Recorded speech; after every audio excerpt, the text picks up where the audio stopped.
Halo, selamat datang di Pod News, podcast Agro News.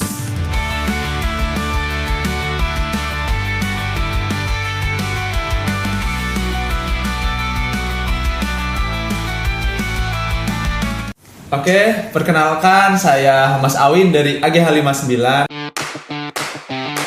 Dan kali ini saya akan membersamai di podcast Agro News yang ketiga. Jadi sebelumnya untuk podcast pertama kita sudah membahas tentang kedaulatan pangan ya. Jadi kita membahas tentang bagaimana kedaulatan pangan di Indonesia dan mungkin sedikit menyinggung juga soal kesejahteraan petani. Nah, di podcast kedua kita sudah membahas tentang smart agriculture dan bagaimana penerapan teknologi dalam dunia pertanian. Nah, kali ini di podcast ketiga kita akan langsung mengecek nih bagaimana keadaan petaninya di sekitar kita. Nah, jadi kita sudah ada narasumber bersama kita saat ini. Selamat datang Pak Acan. Jadi Pak Acan ini merupakan seorang petani ya dan juga merupakan ketua kelompok tani. Mungkin boleh perkenalkan diri dulu Pak Acan? Terima kasih Mas Aswin. Perkenalkan, nama saya Pak Sanhori, panggilan akrabnya Pak Acan. Pekerjaan saya petani dan lingkungan. Jadi pekerjaannya nggak cuma bertani tapi di lingkungan juga ya? Di lingkungan juga. Jadi boleh dijelaskan di lingkungannya itu seperti apa? Kalau di lingkungan saya karena tertarik dengan supaya warga sehat, khususnya ngelola sampah. Jadi biar warga lebih fokus terhadap pengelolaan sampah. Ya. Tapi juga bekerja sebagai petani. Ya di desa Bubulak. Desa Bubulak. Nah, jadi Pak Acan ini juga merupakan seorang ketua kelompok tani ya. Mungkin boleh dijelaskan seperti apa gitu kelompok taninya? Ya, kalau kelompok tani itu alhamdulillah ya saya dipercaya sama rekan-rekan ya. Menjadi ketua KTD Bubulak Berbudi, kelompok tani dewasa, dan itu anggotanya kisaran 30 orang. Di situ ada tua, ada muda, campur lah itu. Jadi Atani merupakan seorang petani dan juga ketua dari kelompok tani dewasa Bubulak Berbudi ya. Ya.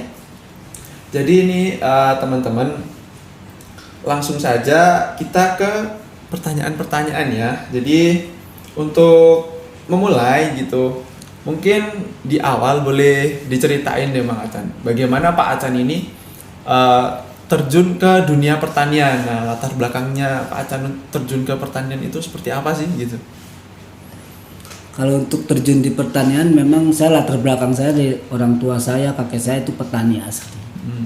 Nah, di tahun 2013 ya saya baru mulai fokus di bidang pertanian, karena saya di lingkungan itu hanya beberapa jam waktunya ya, jadi banyak kebuang waktu saya itu, jadi saya fokus di lingkungan, fokus di pertanian ya. Karena di lingkungan itu ternyata banyak limbah-limbah organik yang harus dibuang. Kalau kita bisa dimanfaatkan untuk pertanian itu akan alangkah lebih baik dan bermanfaatnya.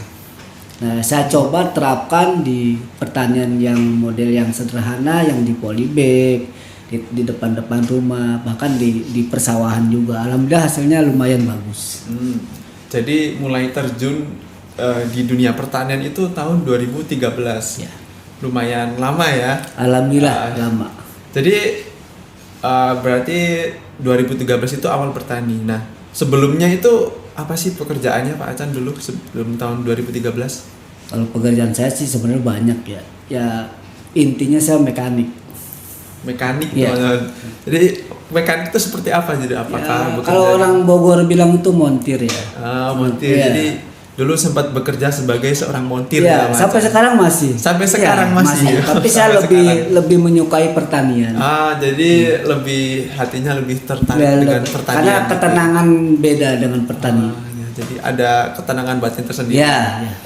Jadi mulai dari tahun 2013 Pak Acan ini terjun ke dunia pertanian dan selain itu juga fokus di bidang lingkungan. Nah, jadi karena ingin meningkatkan kepedulian masyarakat terkait pengelolaan lingkungan dan juga terdapat limbah organik yang dibuang sia-sia gitu. Kayak Pak Acan ini berinovasi untuk membudidayakan sampah itu ya. Maksudnya mengelola sampah itu ya. Jadi biar kepakai, dan terus waktu untuk bekerja di bidang lingkungan itu ternyata hanya sebentar dan banyak waktu terbuang. Oleh karena itu jadi sekarang fokus di dunia pertanian. Nah, untuk pertanian di Desa Bubulak sendiri nih, nah apa sih penerapan teknologinya, akses teknologinya itu seperti apa di sana? Apakah sudah menggunakan pertanian yang modern atau masih tradisional gitu? Kalau yang 2013 kami mulai itu masih tradisional ya.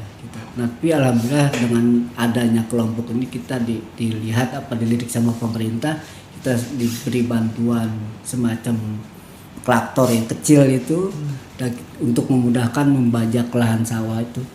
Jadi sekarang mungkin ya dibilang semi teknologi ya. Karena kita bekerja bertani itu dibantu dengan mesin. Jadi bisa dibilang semi modern gitu. Iya, semi modern. Karena dapat bantuan dari pemerintah juga ya. Jadi awalnya mungkin awalnya sih hanya tradisional sekedar pakai cangkul, tapi menggerakkan masyarakat, membuat kelompok tani. Jadi ada lembaga sehingga dilihat oleh pemerintah dan dapat bantuan alat untuk mengolah seperti kultivator gitu, kultivator dan juga mungkin alat semprot, alat ada macam-macam bantuannya dari kultivator, ada alat semprot yang semi teknologi juga, sistem sistem dicas itu ya. Pakai semprot yang elektrik yang elektrik. Alhamdulillah untuk meringankan pekerjaan kan itu terbantu banget. Jadi sangat mengurangi tenaga kerja yang dikeluarkan ya, jadi lebih efektif waktunya. Nah, ini Pak Acan ini kan sudah mulai bertani dari 2013 sampai sekarang kan, sampai sekarang masih bertani? Masih bertani. Nah, apa sih tantangan terbesar, apa sih masalah yang sering dihadapi di kegiatan bertani ini gitu? Yang paling terbesar itu sebenarnya petani itu dari modal sama lahan dan pengetahuan.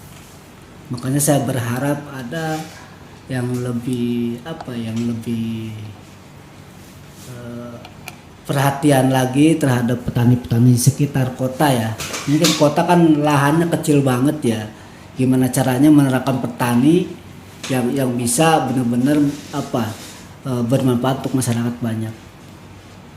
Jadi itu ya. Jadi tantangannya adalah di modal dan juga apalagi tadi modal sama pendampingan, karena mungkin dari petani sendiri secara ilmu pengetahuan masih belum sangat minim, minim ya. Jadi kayak butuh pendampingan, bantuan gitu ya, sehingga biar pertaniannya ini berjalan dengan lancar gitu.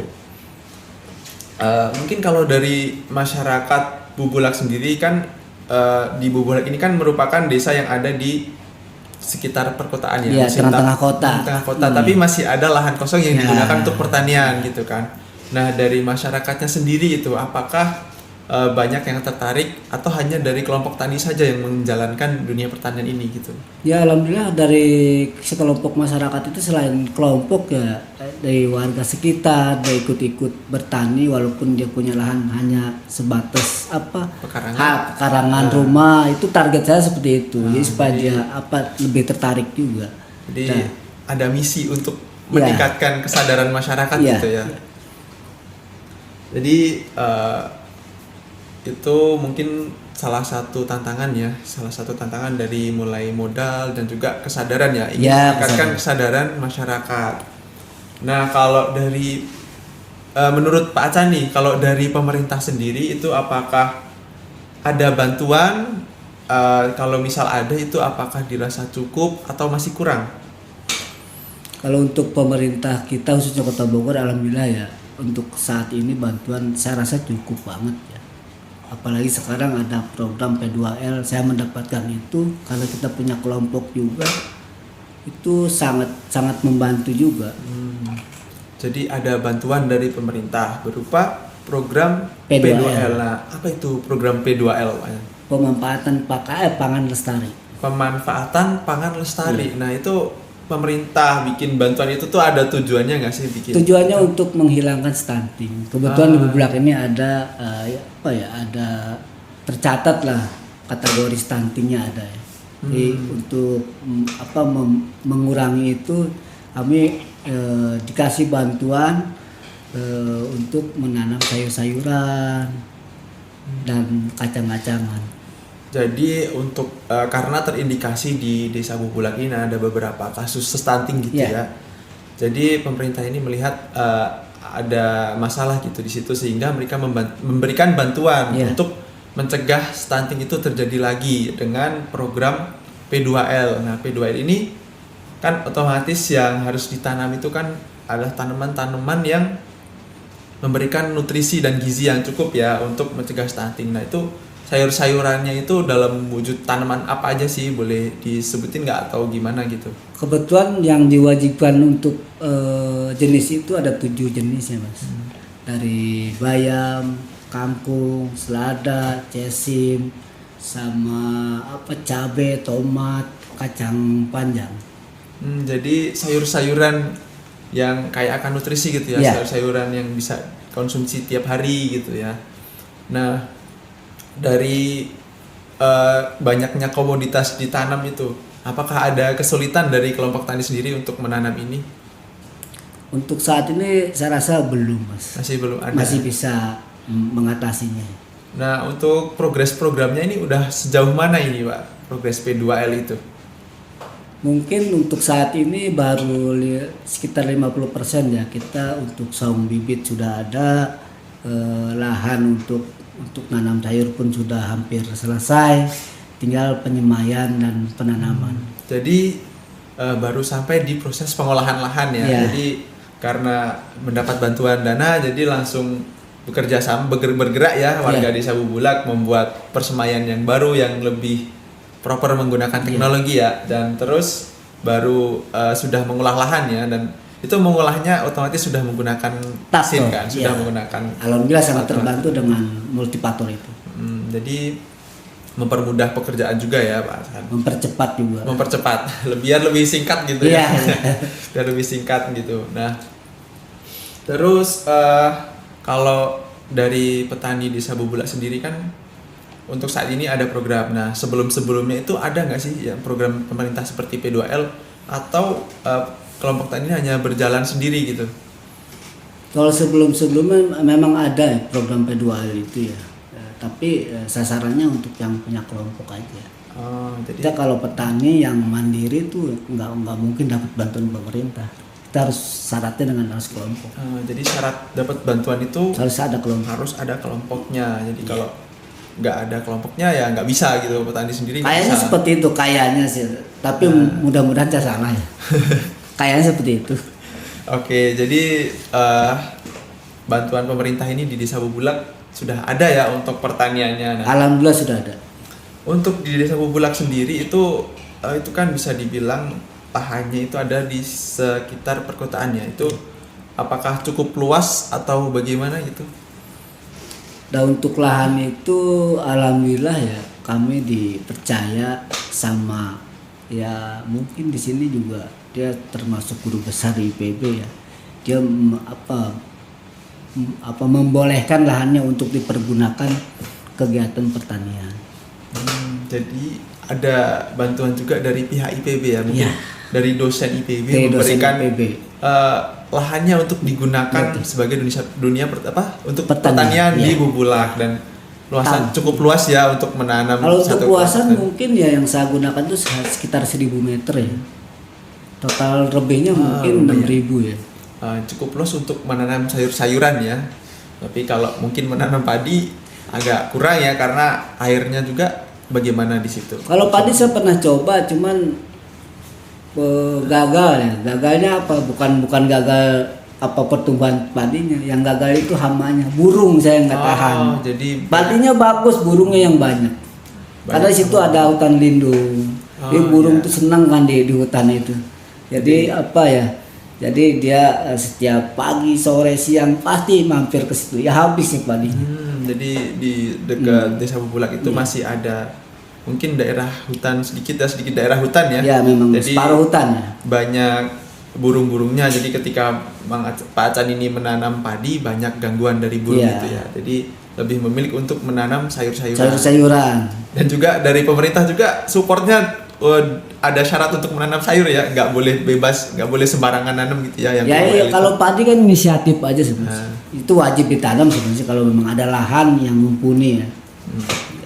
Jadi itu ya dari pemerintah cukup. Jadi tapi sebelumnya ini kayaknya kita pernah bekerja sama ya Pak Ican Desa Bubulak dengan Himagron ya. Waktu itu tahun 2022. Mungkin boleh dijelaskan dari pihak Pak Acannya sendiri itu seperti apa sih dari kerjasama Himagronnya itu? Alhamdulillah ya untuk sekitar tahun 2022 akhir ya, kelompok tani dewasa ini khususnya yang di Bubulak ini kita kerjasama dengan Himagron IPB. Dan di situ banyak manfaatnya banget ya. Kita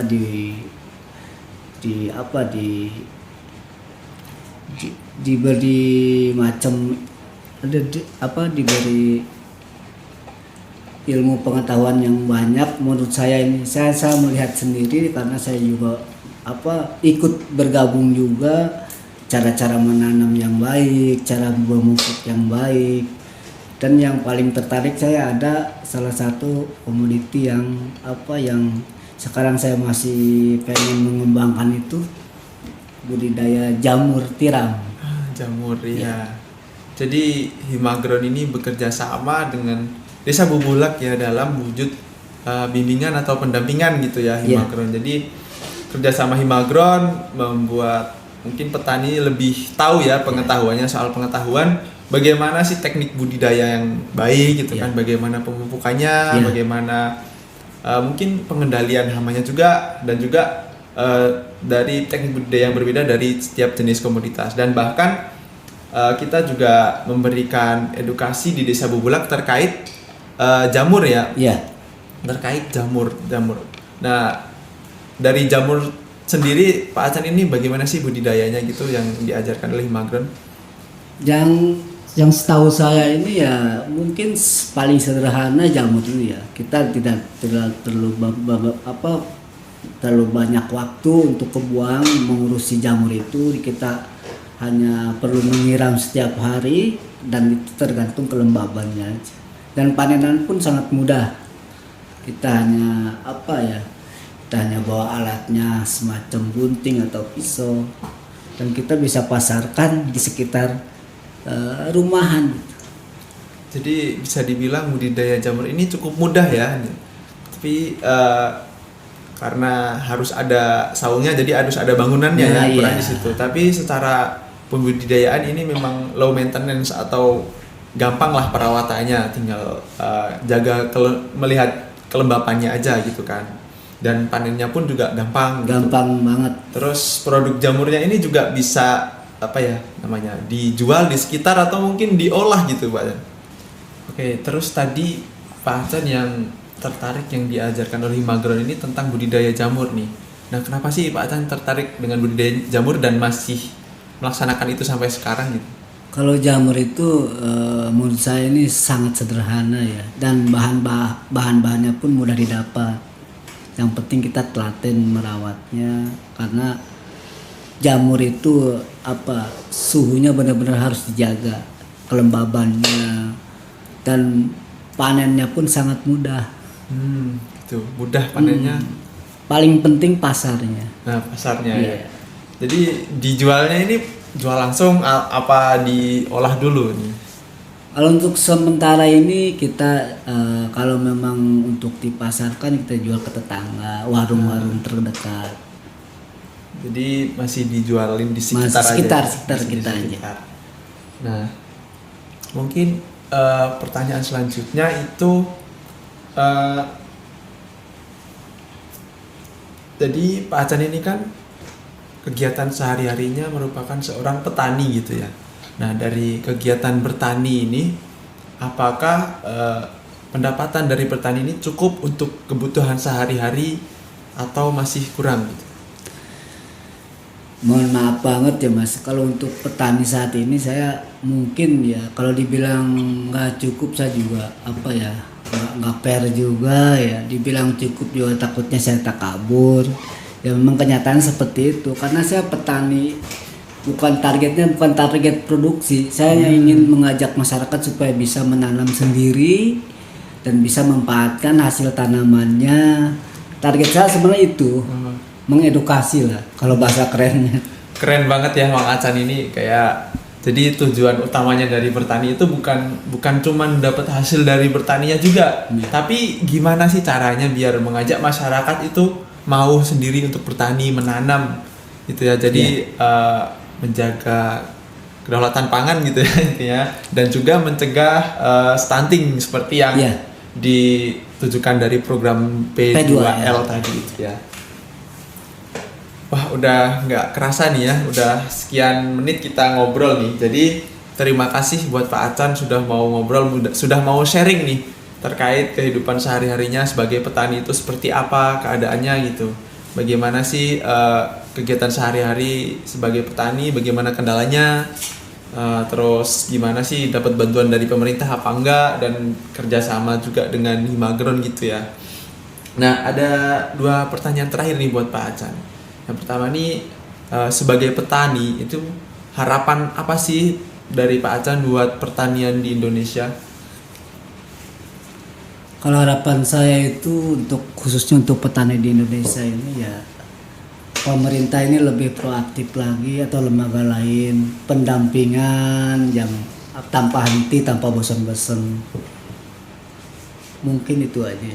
Jadi harapannya ini buat pertanian di Indonesia ini lebih ke mungkin pemerintah ya, biar lebih aktif lagi, tidak hanya melakukan pekerjaan di dinasnya tapi juga coba mengecek di lapangan itu bagaimana keadaan petaninya seperti apa, agar program-program yang dibuat itu beneran bermanfaat buat petani gitu ya. Nah, terus apa sih pesan dari Pak Acan buat para pemuda-pemuda di Indonesia yang ingin berprofesi sebagai petani gitu? Apa pesannya gitu? Kalau untuk anak muda, mudi ini khususnya untuk petani ya. Kalau di Indonesia ini petani harusnya dibantu dengan teknologi supaya anak-anak muda ini lebih tertarik dengan teknologi, karena zaman sekarang kan zaman teknologi. Tanpa teknologi kita ketinggalan. Makanya dengan dibantu dengan teknologi, insya Allah pemuda-pemudi tertarik dengan bertani. Jadi itu ya mungkin buat para pemuda-pemudi yang ingin bertani, nah itu mungkin tidak hanya fokus di pertanian saja, tapi gimana coba kita nerapin teknologi di dunia pertanian itu ya, dan biar lebih efektif, efisien waktunya gitu kan. Nah, gimana nih agronomis sharing dengan Pak Acan kali ini ya, sangat menginspirasi, dan pastinya Pak Acan ini keren banget ya, sudah berpengalaman jadi petani gitu ya. Nah, terkadang nih teman-teman ya, kita juga perlu gitu memperhatikan sekitar kita gitu, bagaimana keadaan petani. Tidak hanya kita fokus apa yang dipelajari di sekolah aja, tapi kita juga harus melihat langsung bagaimana kondisi petani di luar sana, agar kita sebagai para pemuda yang fokus di pertanian, yang ingin memajukan pertanian itu juga melihat langsung gimana kondisi petani gitu, biar apa yang kita pikirkan untuk kontribusi itu benar-benar bermanfaat buat pertanian gitu ya. Karena kebahagiaan petani itu kebahagiaan kita juga. Kalau tidak ada petani, kita mau makan apa di piring gitu. Nah, sekali lagi terima kasih buat Pak Acan ya sudah mau hadir dalam podcast kali ini. Semoga bermanfaat buat kita semua dan juga terutama buat penonton. Nah, sekian dari kami. Sampai jumpa di podcast Agronews selanjutnya. Terima kasih, dan Podcast Agronews.